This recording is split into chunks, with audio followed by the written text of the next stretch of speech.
এদিকে ছাত্রদের সমাবেশকে কেন্দ্র করে আবারও সারা দেশে শুরু হয়েছে হামলা, পাল্টা হামলার মতো ঘটনা।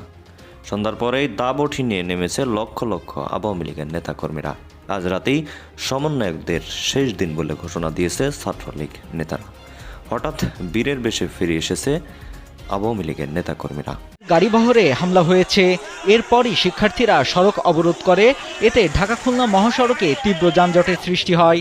31 ডিসেম্বর সকালে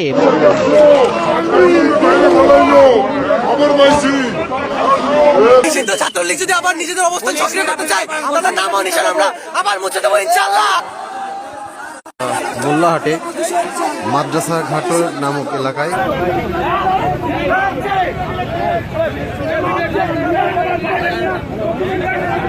আসসালামু আলাইকুম, কেমন আছেন সবাই?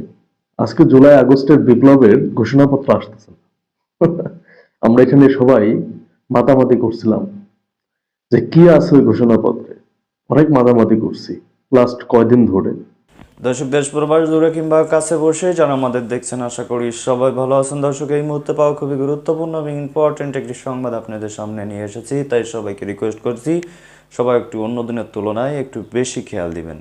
দর্শক, আজকে মার্চ ফর শহীদ মিনার বা ঢাকার একটা সমাবেশের কথা ছিল, যেখানে বৈষম্য বিরোধী ছাত্র আন্দোলন এর সমর্থিত ছাত্ররা সারা বাংলাদেশ থেকে সেখানে যাওয়ার জন্য একদিন আগে থেকেই রওনা দিয়েছিল। ইতিমধ্যে আসার সময় তাদের উপরে কঠিনভাবে ছাত্রলীগের হামলা হয়েছে বিভিন্ন জায়গায় এবং রীতিমতো সমন্বয়কদের বিরুদ্ধে যুদ্ধ ঘোষণা করেছে ছাত্রলীগ এবং আওয়ামী লীগ। দর্শক, এবার দুই দলের ভিতরে আজকে রাতের ভিতরে কঠিন আকারে ভয়ঙ্কর যুদ্ধ হতে পারে। চলুন দর্শক, কোথায় কোথায় হামলা হয়েছে সে বিষয়ে আমরা দেখে আসি এবং ছাত্র আন্দোলন সমন্বয়করা কি করতে যাচ্ছে সেটাও দেখব। তো দর্শক, চলুন স্ক্রিনে। খুলনা থেকে ঢাকায় মার্চ ফর ইউনিটি কর্মসূচিতে যোগ দিতে আসার পথে বাগেরহাটের মোল্লারহাটে বৈষম্যবিরোধী ছাত্র আন্দোলনের গাড়িবহরে হামলার অভিযোগ উঠেছে। বৈষম্যবিরোধী ছাত্র আন্দোলনের খুলনার নেতা সাজ্জাদুল ইসলাম আজাদ জানিয়েছেন, সকালে 25টি বাসে শিক্ষার্থীরা ঢাকার উদ্দেশ্যে রওনা হয়। পথে মোল্লারহাট মাদ্রাসা ঘাট এলাকায় পৌঁছালে স্থানীয় সন্ত্রাসীরা গাড়িবহর লক্ষ্য করে ইট পাটকেল নিক্ষেপ করে, গাড়ি থামিয়ে মারধর করে বেশ কয়েকজনকে। পরে শিক্ষার্থীরা প্রতিরোধ গড়ে তুললে সংঘর্ষ বাধে। ঘণ্টাব্যাপী সংঘর্ষে আহত হয় কমপক্ষে 20 জন।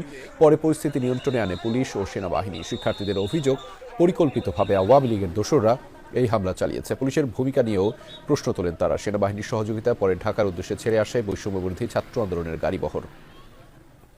আমাদের তো এখানে ফেলা এক দফা মারছে, মারার পর সিচুয়েশন কোথায় মারছে? এই যে স্যার, এই যে যদি আবার নিজেদের অবস্থান সক্রিয় করতে চায়, তাদের নাম নিশান আমরা আবার মুছে দেবো ইনশাআল্লাহ। মোল্লাহাটে মাদ্রাসা ঘাটর নামক এলাকায় বৈষম্য বিরোধী ছাত্রদের উপরে একটা হামলার ঘটনা ঘটেছে।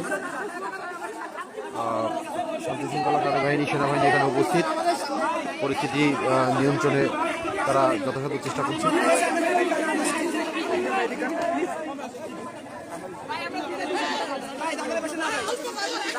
আমরা সেখানে যাচ্ছিলাম, অতর্কিতভাবে এখানে আওয়ামী লীগের ছাত্রলীগের কুত্তা বাহিনী আমাদের উপর হামলা করছে। আমাদের আটকা ভাইয়ের মাথা ভিতরে রক্ত বের হয়ে গেছে। আমাদের অতর্কিতভাবে হামলা করছে। আমরা খুলনা ছাত্র সমাজ, আমরা প্রায় 10টা থেকে 20টা গাড়ি নিয়ে যাচ্ছিলাম। অতর্কিতভাবে আমাদের একটা গাড়ি পিছনে পড়ছে, আমাদের উপর হামলা করছে। কেন্দ্রীয়ভাবে তো আমরা জানি যে শহীদ মিনারে আপনাদের আজকে আমরা খুলনা থেকে যাচ্ছিলাম, খুলনা জেলা থেকে আমাদের উপর অতর্কিতভাবে হামলা করা হয়েছে। ভাই, কতজন আহত হয়েছে পর্যন্ত? আমাদের 7-8 জন আহত হয়েছে। তাদের রক্ত, ওইখানে রক্ত আছে, গুরুতর আহত তাদেরকে নিয়ে আরো পিছিয়ে আছে। এখানে পুলিশ 5 তারিখের পর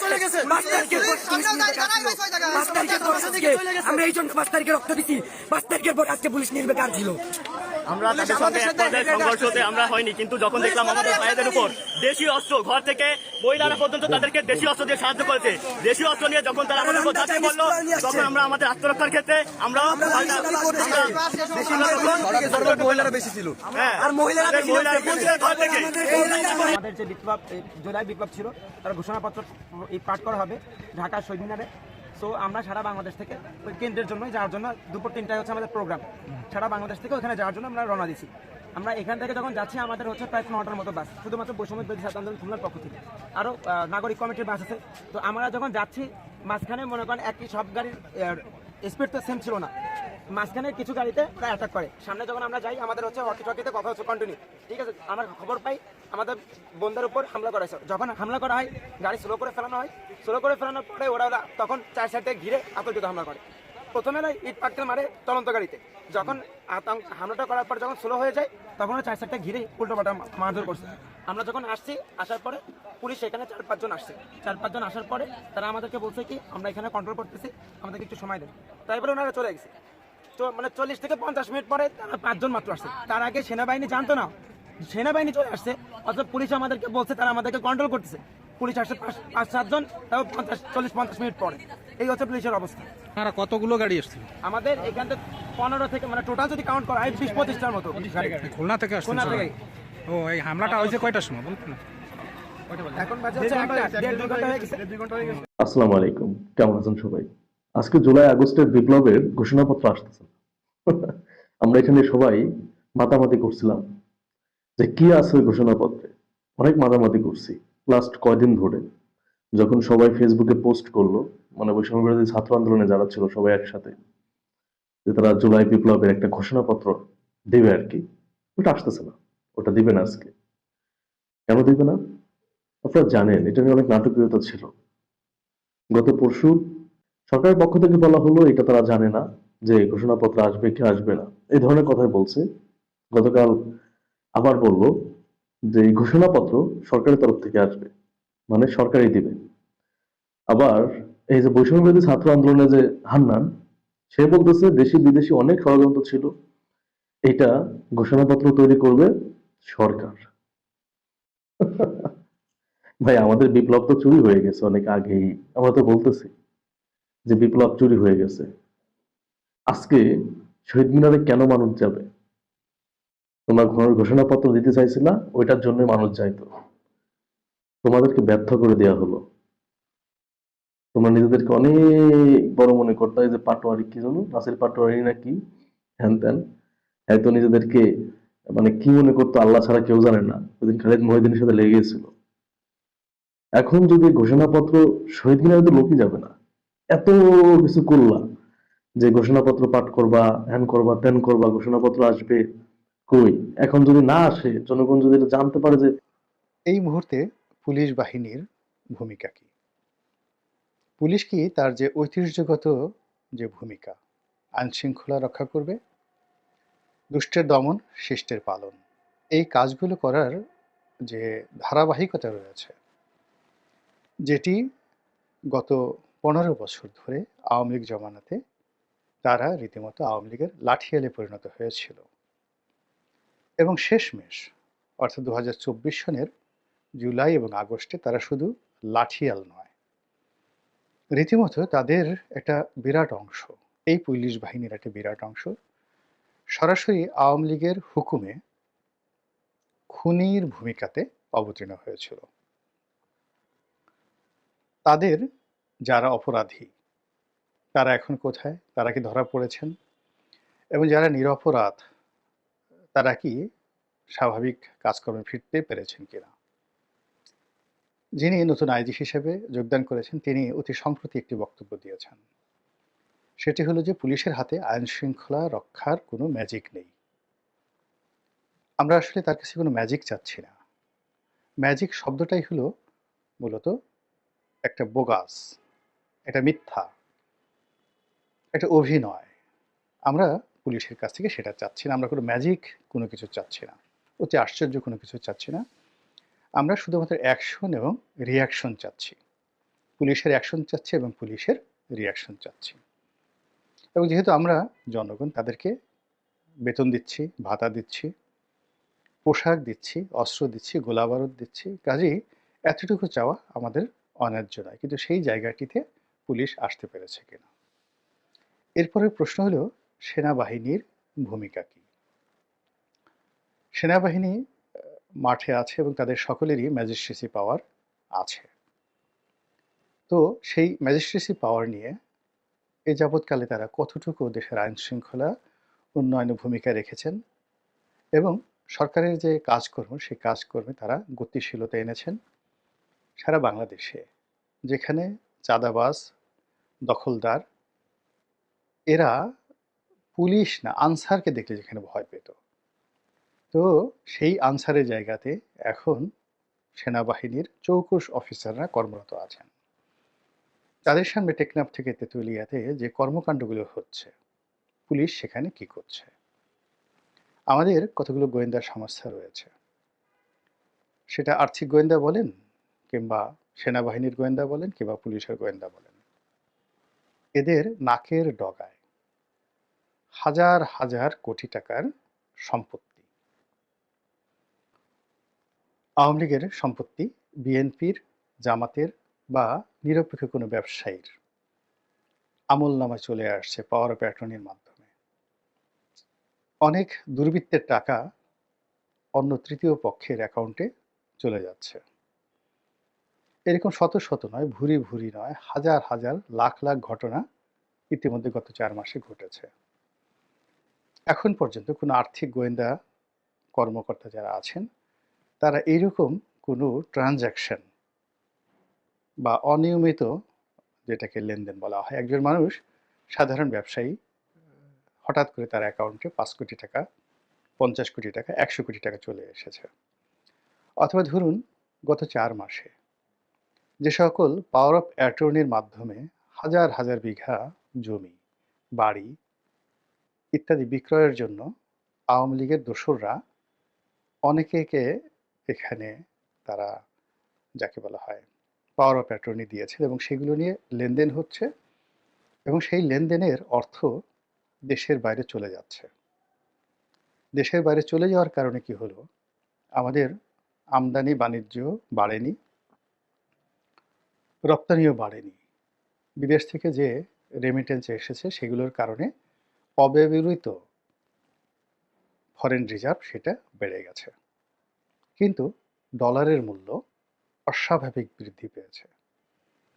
আমি আজকে এর যে ভিডিওটি করছি 29 তারিখে খোলা বাজারে ডলারের মূল্য 129 টাকা, যেটি এই এক সপ্তাহ আগেও 20 টাকা 21 টাকার মধ্যে সেটা ছিল। এখন হঠাৎ করে ডলারের মূল্য বৃদ্ধি পাওয়ার কারণটা কি? নিঃসন্দেহে আওয়ামী লীগের যারা দুর্নীতিবাজ, তাদের যে অর্থ, সেই অর্থ এই সময়টার মধ্যে পাচার হয়ে যাচ্ছে। তো এই সকল যে কর্মকাণ্ড যখন ঘটছে, ঠিক সেই সময়টাতে সচিবালয়ে আগুন লেগেছে, সেখানে পাউডার পাওয়া গিয়েছে, মৃত কুকুরের শরীর পাওয়া গিয়েছে। এরপর ভারত থেকে প্রচারণা চালানো হচ্ছে। সচিবালয়ের ভিতরে বাইরে নানা রকম গুঞ্জন। কেউ বলছে হিজবুত তাহরির ক্ষমতা দখল করার চেষ্টা করছে, বিএনপি অভিযোগ করছে স্বাধীনতা বিরোধী যারা চক্র, তাদের দাপট নিদারুণভাবে বেড়ে গেছে। আবার যারা ইসলামপন্থী রয়েছেন, তারা সংগতি কারণেই সারা বাংলায় যে চাঁদাবাজি, দখলবাজি এ সকল হচ্ছে এবং খুব অল্প সময়ের মধ্যে সেই দরবেশদের লেটেস্ট সংস্করণ, ডিজিটাল সংস্করণ, সালমান এফ রহমানদের ডিজিটাল সংস্করণ একেবারে সঙ্গে সঙ্গে এসে জায়গা মতো বসে গিয়েছে। তো এই নতুন দরবেশদের দাপটে যখন বাংলাদেশের অর্থনীতি টলটলায়মান, আগেই এটা একেবারে গর্তের মধ্যে চলে গিয়েছিল, এখন একেবারে গর্তের মধ্যেও এটা টলটল করছে। তো ঠিক সেই অবস্থাতে আবার দেশের প্রধান রাজনৈতিক দলগুলো বলার চেষ্টা করছে যে একটি ইসলামপন্থী দল অনেকগুলো ব্যাংক, এস আলম যেভাবে ব্যাংক দখল করেছে, তাদের সেই ব্যাংকগুলো, অর্থাৎ এস আলমের ব্যাংকগুলো একটি ইসলামিক দলগুলো দখল করেছে। তো এই যে জবাব পাল্টা জবাব, এরই মধ্যে আমরা লক্ষ্য করছি যে সরকারের পক্ষ থেকে বিভিন্ন রাজনৈতিক সংলাপ, এই রাজনৈতিক সংলাপের আয়োজন করা হচ্ছে এবং কিছু অনুল্লেখ্য সাংবাদিক, মানে যারা ধড়িবাজ, এবং আগে যেমন মোজাম্মেল বাবু ছিলেন বা ফারজানা রূপা ছিলেন, তাদের তেলবাজি চলতো, কিন্তু সেখানে একটা কোয়ালিটি ছিল। মুন্নির শাহর একটা কোয়ালিটি ছিল, সার্টেন একটা কোয়ালিটি ছিল। কিন্তু এখন দেখা গেল যে কিছু সাংবাদিক যাদের কোনো কোয়ালিটি নেই, তারা অত্যন্ত গুরুত্বপূর্ণ এই জায়গাগুলোতে খুব দেন দরবার করছে এবং নানা রকম যে তৎপরতার মাধ্যমে সরকারের সাথে, রাজনৈতিক দলগুলোর সঙ্গে, ছোট রাজনৈতিক, বড় রাজনৈতিক দলগুলোর সঙ্গে তারা বিভিন্ন রকম সংলাপের আয়োজন করে যাচ্ছে। আলটিমেটলি এগুলোর কোনো ইম্প্যাক্ট নেই। মূল কারণ হলো এখন যে পুরো আমাদের দেশের যে সার্বিক অবস্থা, এখানে রাজনীতির যে ভূমিকা আমার দৃষ্টিতে 1 থেকে 2%-এর বেশি নয়। কিংবা এখানে ডক্টর মোহাম্মদ ইউনূসের ভূমিকা বা সমন্বয়কদের যে ভূমিকা, তাও মানুষ কাউন্ট করছে না। মানুষের কাছে এই মুহূর্তে শতকরা 90% মানুষের 1 নম্বর সমস্যা অর্থনৈতিক সমস্যা। সেটা প্রান্তিক কৃষক বলেন, ড্রাইভার বলেন, ঠেলা চালক বলেন, কিংবা ব্যাটারি চালিত যে রিক্সা, সেই রিক্সার ড্রাইভার বলেন। সেখান থেকে শুরু করে গার্মেন্টসগুলো যে বন্ধ হয়ে গিয়েছে, এবং সেই বন্ধ হওয়া গার্মেন্টসে প্রায় 20 লাখ শ্রমিকের যে জীবন, এই জীবনের যে নিরাপত্তাহীনতা, এটা এখন তাদের কাছে জীবন মরণ সমস্যা। কে ক্ষমতায় এলো, কে গেল, কে আছে, এসব নিয়ে চিন্তা করার কোনো ফুসরত তাদের নেই। তো দর্শক, দেখলেন খুব গুরুত্বপূর্ণ প্রতিবেদন। এতক্ষণ আমাদের সাথে থাকার জন্য সবাইকে ধন্যবাদ জানাচ্ছি। পাশাপাশি ধন্যবাদ জানাচ্ছি আজকের আমাদের আলোচকবৃন্দদের, যারা অতি গুরুত্বপূর্ণ আলোচনা আপনাদের সামনে তুলে ধরেছে। দর্শক, এখনও কিন্তু কার্যক্রম চলছে।